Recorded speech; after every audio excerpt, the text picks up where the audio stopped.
사랑하는 행복한 교회 성도 여러분, 이 영상을 보시는 하나님 나라의 귀한 자녀 여러분, 오늘은 2022년 9월 30일 금요일입니다. 오늘 매일 성경 본문에서는 나단을 통해 주신 여호와의 약속, 다윗 언약에 대한 반응으로 다윗의 기도가 나와 있습니다.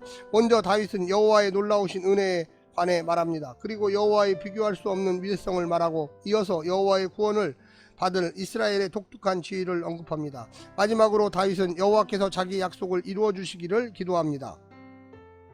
오늘 본문을 나누어 보겠습니다. 사무엘하 7장 18절부터 21절, 과거에 행하신 여호와의 일, 다윗의 겸손, 작은 일, 큰 일. 22절부터 24절, 여호와와 이스라엘의 유일성, 여호와의 유일성, 이스라엘의 유일성, 여호와와 이스라엘. 25절부터 29절, 다윗의 기도, 주의 말씀을 이루소서, 다윗의 집을 위한 기도, 복을 위한 기도.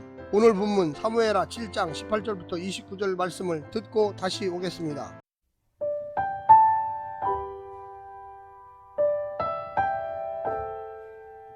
다윗 왕이 여호와 앞에 들어가 앉아서 이르되, 주 여호와여, 나는 누구이오며 내 집은 무엇이기에 나를 여기까지 이르게 하셨나이까? 주 여호와여, 주께서 이것을 오히려 적게 여기시고 또 종의 집에 있을 먼 장래의 일까지도 말씀하셨나이다. 주 여호와여, 이것이 사람의 법이니이다. 주 여호와는 주의 종을 아시오니 다윗이 다시 주께 무슨 말씀을 하오리까? 주의 말씀으로 말미암아 주의 뜻대로 이 모든 큰 일을 행하사 주의 종에게 알게 하셨나이다. 그런즉 주 여호와여, 주는 위대하시니 이는 우리 귀로 들은 대로는 주와 같은 이가 없고 주 외에는 신이 없음이니이다. 땅의 어느 한 나라가 주의 백성 이스라엘과 같으리이까? 하나님이 가서 구속하사 자기 백성으로 삼아 주의 명성을 내시며 그들을 위하여 큰 일을, 주의 땅을 위하여 두려운 일을 애국과 많은 나라들과 그의 신들에게서 구속하신 백성 앞에서 행하셨사오며, 주께서 주의 백성 이스라엘을 세우사 영원히 주의 백성으로 삼으셨사오니 여호와여, 주께서 그들의 하나님이 되셨나이다.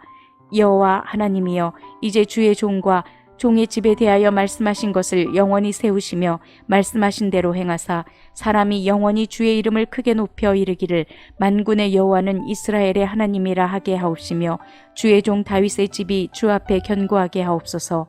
만군의 여호와 이스라엘의 하나님이여, 주의 종의 귀를 여시고 이르시기를 내가 너를 위하여 집을 세우리라 하셨으므로 주의 종이 이 기도로 주께 간구할 마음이 생겼나이다. 주 여호와여, 오직 주는 하나님이시며 주의 말씀들이 참되시니이다. 주께서 이 좋은 것을 주의 종에게 말씀하셨사오니 이제 청하건대 종의 집에 복을 주사 주 앞에 영원히 있게 하옵소서. 주 여호와께서 말씀하셨사오니 주의 종의 집이 영원히 복을 받게 하옵소서 하니라.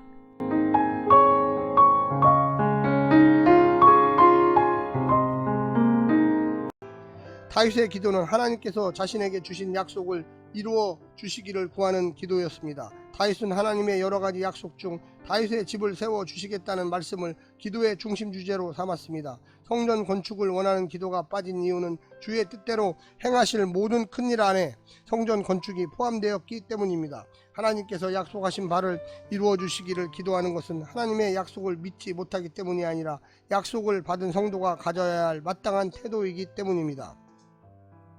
오늘 본문을 네 부분으로 나누어 자세히 설명드리겠습니다. 첫 번째, 과분한 약속. 다윗은 하나님께서 자신을 통일 이스라엘의 왕으로 삼으신 것만으로도 자신이 감당할 수 없는 큰 은혜였음을 고백합니다.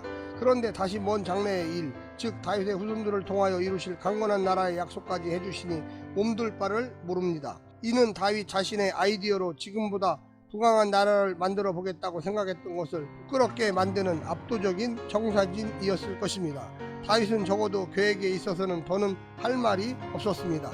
두 번째는 오직 주의 뜻대로만. 다윗은 왕의 주도권을 포기하고 권좌에서 내려와 하나님의 계획이 자신의 소원이 되게 하였습니다. 자신의 힘으로 하나님을 위해 열심 내기를 포기하고 만왕의 왕에게 순종하기로 선택하였습니다. 다윗 자신이 한 일이 아니라 하나님의 약속에 근거하여 꼭 자신의 집이 복을 받게 해달라고 강청하였습니다. 하나님의 은혜와 신실함만이 이스라엘이 든든히 서게 할 것임을 명백히 시인하고 있는 것입니다. 세 번째, 하나님의 일관된 역사. 다윗은 지금껏 역사 속에서 하나님께서 늘 자기 백성을 위해 집, 나라를 지어오신 역사를 묵상합니다.